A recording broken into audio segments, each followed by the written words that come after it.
ہدایت کائنات فخر موجودات امام الانبیاء سید المرسلین خاتم النبیین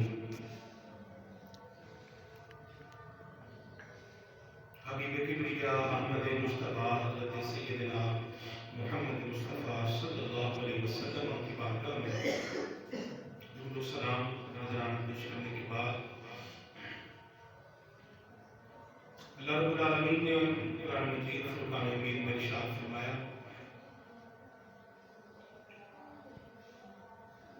یا ایھا الذین آمنوا کتب علیکم الصیام، اے ایمان والو تم پر روزے فرض کر دیے گئے، کما کتب علی الذین من قبلکم لعلکم تتقون، جیسا کہ تم سے پہلے امتوں پر روزے فرض کیے گئے تاکہ تم متقی و پرہیزگار ہو جاؤ۔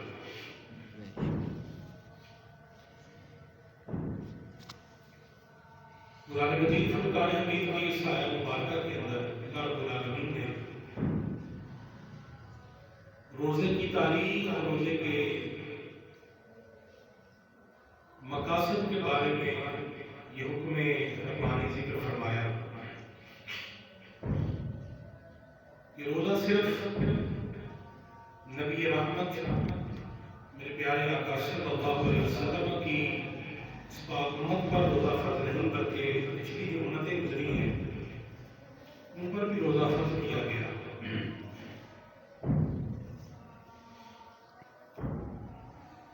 روزہ کو ہم لفظ بولتے ہیں یہ ویسے فارسی اور زبان کا لفظ ہے، لیکن عربی میں قرآن و حدیث کے اندر جو لفظ بولا جاتا ہے وہ صوم، جس کا لغوی معنی رک جانا بھی ہے۔ یہ کھانے پینے سے اور ہر اس کام سے صبح ساڑھے سے لے کر غروب آفتاب تک جو افطاری کا وقت ہے اس وقت تک کھانے پینے سے اور ہر اس چیز سے جس سے اللہ رب العالمین نے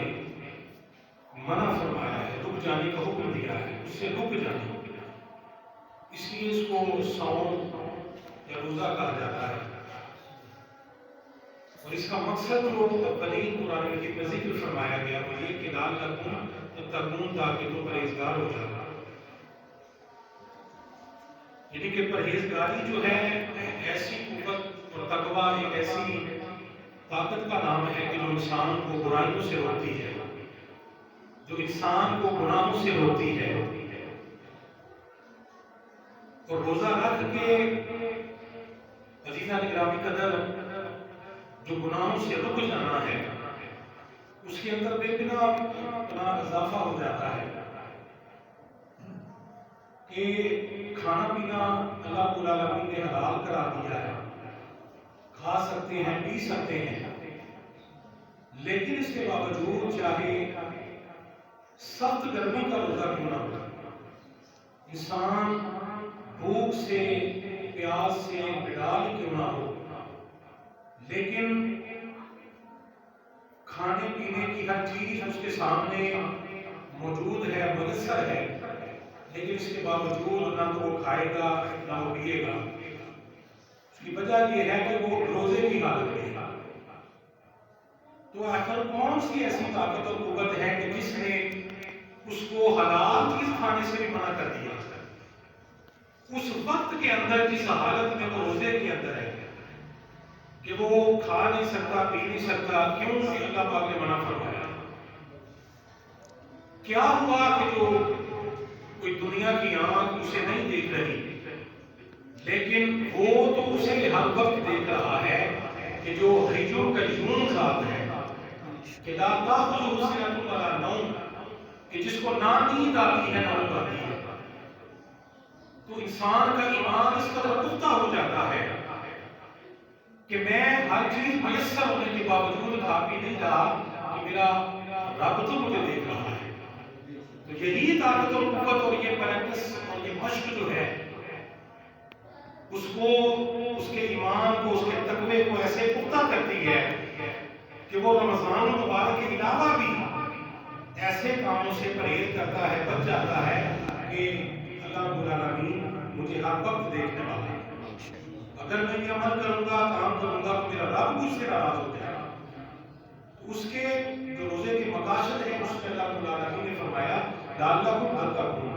پرہیزگار تاکہ تم ہو جاؤ۔ تو میرے آقا کریم صلی اللہ علیہ وسلم حضور فرمایا کرتے کہ شعبان جو ہے وہ میرا مہینہ ہے اور رمضان جو ہے شہر اللہ، اللہ کا مہینہ ہے۔ ویسے اتنا عدد الشہور عند اللہ اثنا عشر شہرا فی کتاب اللہ، سارے مہینے اللہ کے ہیں، لیکن نبی پاک صاحب الاولاد میرے آقا کریم صلی اللہ علیہ وسلم نے رمضان المبارک کو ایسی خصوصیت عطا فرمائی ہے، ایسی نسبت میرے آقا نے اس پاک مہینے کو عطا فرمائی ہے، فرمایا کہ رمضان شہر اللہ، رمضان اللہ کا مہینہ ہے۔ عام مہینوں کے اندر جو بات ہے، صبح کے وقت فجر کی نماز پڑھنی ہے، ظہر پڑھنی ہے، عصر پڑھنی ہے، مغرب پڑھنی ہے، عشاء پڑھنی ہے، یہ اوقات جو معینہ ہیں اللہ پاک کی طرف سے مقرر ہے۔ سارے مہینوں میں نمازیں پڑھی جاتی ہیں، رمضان مبارک میں بھی نمازوں کا اہتمام کیا جاتا ہے، لیکن رمضان مبارک کو جو کہا گیا کہ یہ شہر اللہ ہے، عزیزان گرامی قدر مفسرین یہ فرماتے ہیں اس کی ایک وجہ یہ بھی ہے کہ رمضان المبارک ایسا مہینہ ہے کہ جس کے اندر انسان ہر وقت عبادت کے اندر رہتا ہے۔ صبح وہ سحری کرتا ہے، روزے کی حالت میں ہو جاتا ہے، تو روزے کی حالت میں جو عمل کرے گا، وہ محنت مزدوری بھی اگر کرے گا، جا کے اپنے بچوں کے لیے وہ رزق تلاش کرے گا، تو وہ عبادت کی حالت میں ہے، روزہ اس نے رکھا ہوا ہے، اس کا اٹھنا بھی عبادت ہے،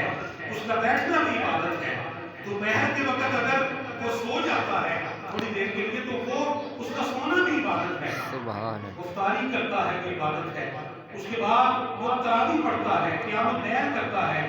رات کو سو جاتا ہے نیت کر کے کہ صبح میں نے روزہ رکھنا ہے۔ یہ سارے عمل جو ہے عزیزان گرامی قدر، یہ سارے اعمال اس کی عبادت بن جاتے ہیں، سارے اعمال اس کی عبادت بن جاتے ہیں۔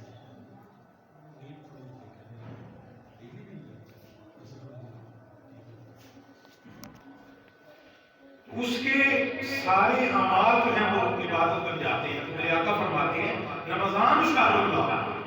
ایسا پاک مہینہ ہے کہ جس کے اندر آپ روزے کی حالت میں ہوں، اٹھیں بیٹھیں کوئی عمل کریں تو عبادت شمار ہو رہا ہے، سحری و افطاری ہے، عبادت شمار ہو رہی ہے۔ اسی لیے میرے کریم آقا صلی اللہ علیہ وسلم نے فرمایا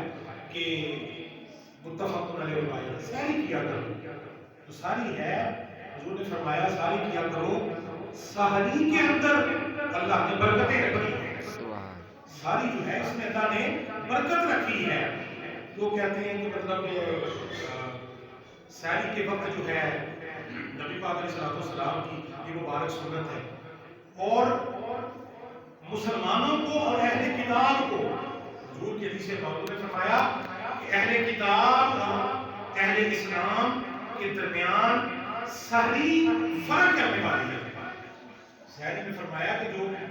جو بندہ مومن سحری کرتا ہے، اللہ کے فرشتے اس پر رحمتیں بھیجتے ہیں، اس پر برکتیں نازل کی جاتی ہیں، سحری میں برکت ہے،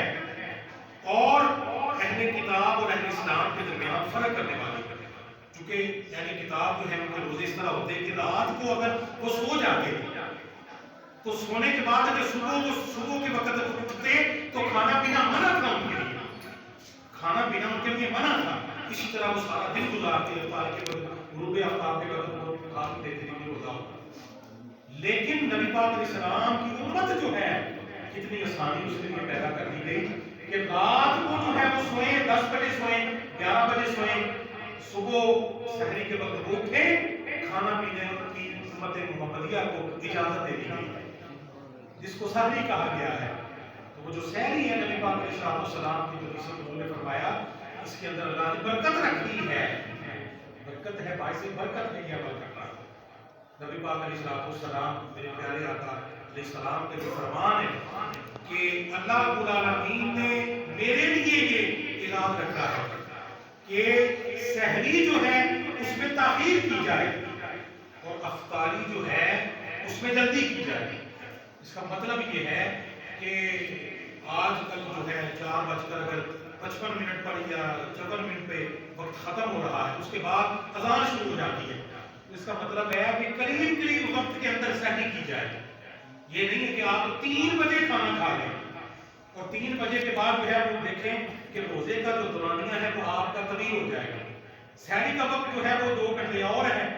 5 بجے تک ہے مثال کے طور پر، تو آپ 2 بجے کھانا کھا لیں، 3-2:30 بجے کھانا کھا لیں تو روزہ جو ہے وہ آپ کا لمبا ہو جائے گا. نبی پاک علیہ الصلوۃ والسلام فرماتے ہیں کہ سحری جو ہے اس میں تاخیر کی جائے، یعنی جو قریب کا وقت ہے اس میں آپ کھائیں، اور افطاری میں جلدی کریں. اس کا مطلب یہ ہے کہ اگر افطاری کا وقت ہو گیا ہے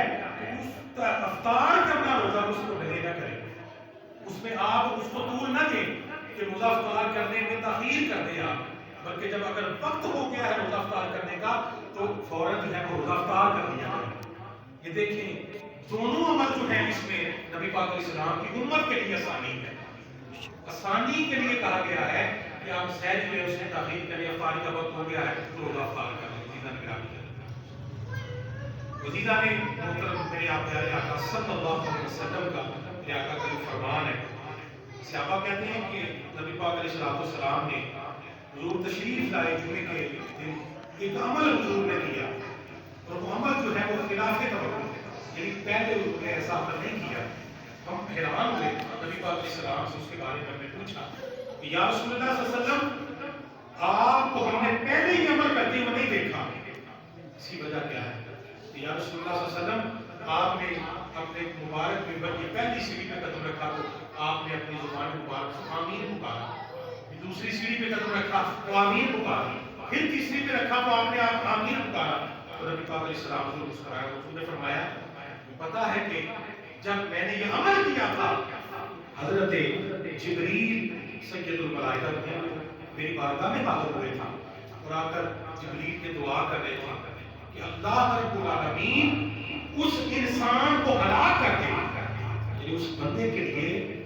ہلاکت ہے، تباہی ہے اس بندے کے لیے کہ جو اپنی زندگی کے اندر رمضان المبارک جو ہے اس مہینے کو پائے، اللہ اس کو توفیق دے کے وہ اس مہینے کو پائے، اللہ سے اپنی بخشش نہ کروا سکتا جس کی زندگی میں یہ مہینہ آیا ہے. تو نبی پاک علیہ السلام نے فرمایا جب جبریل کے دعا کر رہے تھے اور میں آمین کہہ رہا تھا، حضور آمین پکار رہے تھے کہ وہ بندہ ہلاک ہو جائے، رمضان کو پا کر مبارک اس مہینے کو پا کر اللہ سے کوشش نہ کروا سکے، حضور نے آمین پکار دی. پھر جب سیڑھی پر قدم رکھا تو جبریل کی دعا کر رہے تھے کہ یا اللہ اس بندے کو ہلاک کر دے کہ جو تیرے پاک نبی کا نام سن کر تیرے نبی پر درود نہیں پڑتا، تیرے نبی پر درود نہ پڑے وہ بندہ ہلاک ہو. حضور نے آمین پکارا. اور پھر تیسری سیڑھی حضور نے فرمایا کہ وہ یہ دعا کر رہے تھے کہ جو بندہ اپنے والدین میں سے ایک یا دونوں کو پائے اپنی زندگی کے اندر اور ان کی خدمت نہ کرے، نافرمانی کرے ان کی، تو وہ بندہ ہلاک ہو جائے. ان کی والدین اس کی زندگی میں موجود ہیں، بڑھاپے کی حالت میں ہیں اور وہ ان کی خدمت نہیں کر رہا، نافرمانی کر رہا ہے، اس بندے کے لیے ہلاکت ہے، بربادی ہے، تباہی ہے اس بندے کے لیے. دعا کون کر رہا ہے؟ جبریل کر رہے ہیں، اور اس پر جو آمین کی مہر تصدیق ثبت ہو رہی ہے وہ میرے پیارے آقا صلی اللہ علیہ وسلم فرما رہے ہیں. کیسے اس کے اندر کوئی شک ہو سکتا ہے؟ عزیزہ نے گرامی قدر کی مبارک مہینہ یہ ایسا مبارک ہے اس کو تو خالی رمضان بھی نہیں کہنا چاہیے. روایتوں میں آتا ہے انہوں نے فرمایا کہ بلا تقولوا جاء رمضان وذهب رمضان، کہ یہ نہ کہا کرو رمضان آیا اور چلا گیا، ایسا بھی نہیں کہنا، کیونکہ یہ اللہ کے ناموں میں سے ایک نام ہے. رمضان جو لفظ ہے اللہ کے ناموں میں سے ایک نام ہے. جو 99 نام ہمیں یاد ہے ان میں اگر نام بھی ہو تو کوئی مسئلہ نہیں ہے، کیونکہ اللہ پاک کے نام 99 تو نہیں ہے. اللہ رب العالمین کے نام تو تورات میں بھی ہیں، زبور میں بھی ہیں، انجیل میں بھی ہیں. اللہ رب العالمین کے نام تو حدیث مبارکہ میں بھی ہے. فرمایا ولکن رمضان اسم من اسماء اللہ تعالی، اللہ کے ناموں میں سے ایک نام ہے یہ. تو اس لیے اس کو ویسے نہ کہہ دیا کرو، اب کرو تو کہو شہر المبارک رمضان، یعنی رمضان کا مہینہ یہ برکتوں والا آیا اور ہم سے رخصت بھی ہو گیا. کہا کرو ویسا کہا کرو. نبی کے پاک صاحب اللہ میرے آقا کریم صلی اللہ علیہ وسلم کا فرماتے ہیں کہ جس طرح جو ہے ایک نماز دوسری نماز تک کے گناہ کا کفارہ ہے. یہ جو صغیرہ گناہ ہو جاتے ہیں، بندہ نماز پڑھتا ہے، یہ خدا جس کو توفیق دیتا ہے نماز پڑھنے کے لیے آیا، پھر اس نے ظہر کی نماز پڑھنی ہے، درمیان کے اندر کبیرہ گناہ کے علاوہ کسی بات میں آیا کہ جو صغیرہ گناہ، چھوٹے موٹے گناہ انسان کو پتہ بھی نہیں چلتا، اس سے گناہ سرزد ہو جاتے ہیں. نے فرمایا کہ ایک نماز اور دوسری نماز بندہ جب پڑھتا ہے، درمیان کے جتنے گناہ ہیں وہ آنے والی نماز اور گناہوں کا کفارہ بن جاتا ہے. ظہر کی نماز پڑھی، عصر کی نماز پڑھنی ہے، درمیان میں جتنے گناہ صغیرہ آپ سے ہو گئے، عصر کی نماز ظہر درمیانی جتنے گناہ تھے صغیرہ ان گناہوں کا کفارہ بن جاتا ہے. عصر کی نماز جو ہے مغرب تک درمیان میں ہوئے، مغرب کی نماز ان کا کفارہ ہے. عشاء کی نماز درمیان میں ہوئے ان گناہوں کا کفارہ ہے. اسی طرح میرے آقا نے فرمایا کہ یہ جو رمضان ہے، ایک رمضان دوسرے رمضان تک کے گناہوں کا کفارہ بن جاتا ہے. ایک رمضان دوسرے رمضان اگلے سال تک درمیان میں جتنے گناہ ہوئے یہ ان کا کفارہ اس بندے اور بندے عمر کے لیے بن جاتا ہے. عزیزان گرامی ذرا تصور کریں، ایسا وقت مبارک ملتا ہے کہ حضرت ابراہیم علیہ السلام پر جو صحیفے نازل ہوئے اس مہینے کے اندر، حضرت عیسیٰ پر جو انجیل کے صحائف اترے حضرت عیسیٰ ماہ رمضان کے اندر، حضرت داؤد علیہ السلام پر صحیفے اترے ماہ رمضان مبارک کے اندر، اور جب قرآن پاک کے نزول کا ذکر آیا، قرآن پاک میں اللہ پاک نے فرمایا شہر رمضان الذی انزل فیہ القرآن، جب یہ نالین کتاب، مقدس کتاب جو تمام کتابوں کی رئیس کتاب ہے، تمام کتابوں کی سردار کتاب ہے، جب اس کے نزول کا وقت آیا تو اللہ پاک نے اس مہینے کا انتخاب فرمایا. وہ کوئی اور مہینہ نہیں ہے، وہ مہینہ بھی ماہ رمضان المبارک. اس مبارک کتاب کے نزول کا مہینہ سورہ بقرہ، شہر رمضان الذی انزل فیہ القرآن. اس مہینے کے اندر رمضان المبارک کے اندر رب ذوالجلال نے قرآن مجید کو نازل فرمایا. ہدی للناس ہے،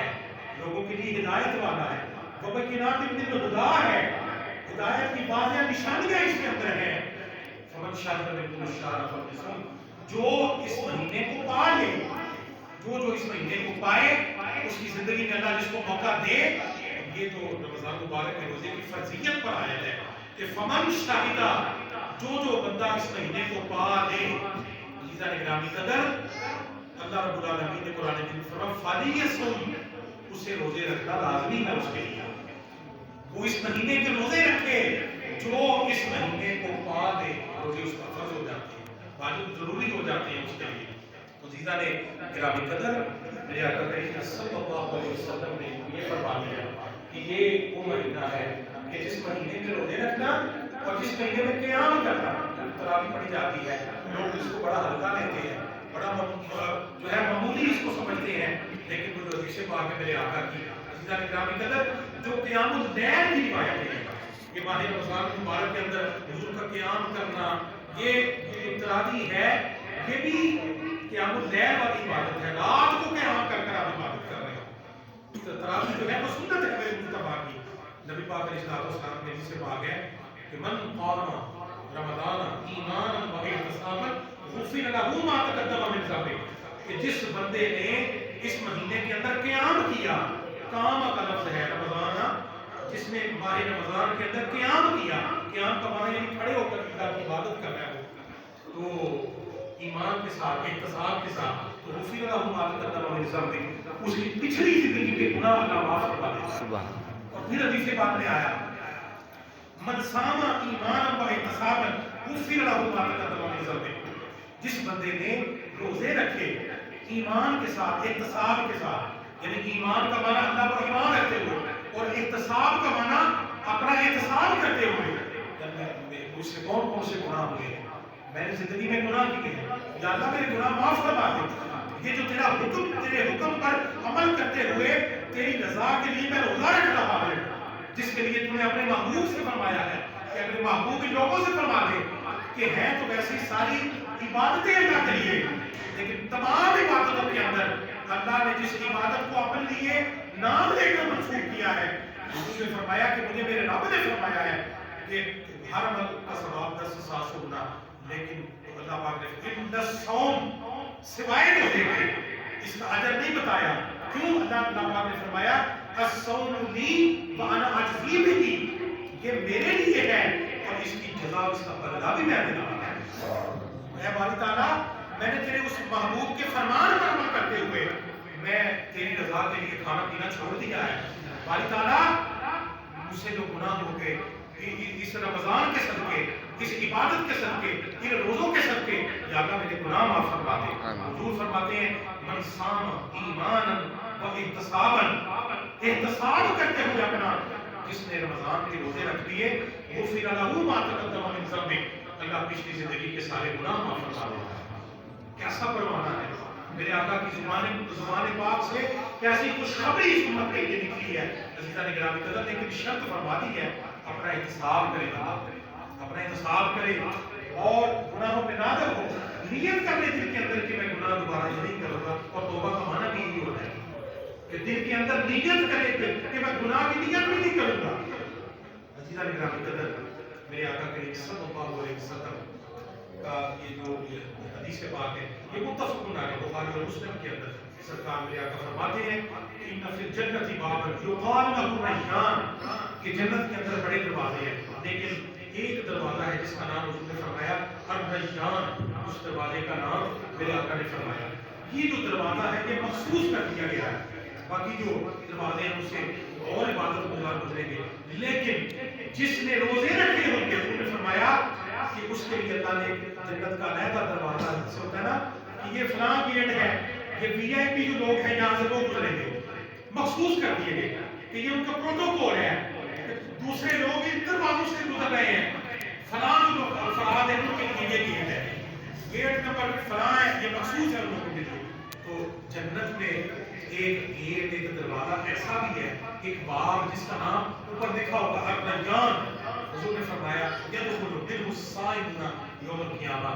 روزے والے اس دروازے سے گزریں گے. جب گزریں گے تو وقت آئے گا تو کہیں گے ان سے ان کو آواز دی جائے گی فیقول این الصائمون، کہ روزہ رکھنے والے کہاں ہیں؟ یدخل منہ، یہاں سے وہ گزرے. جب وہ گزر جائیں گے فاذا دخلوا،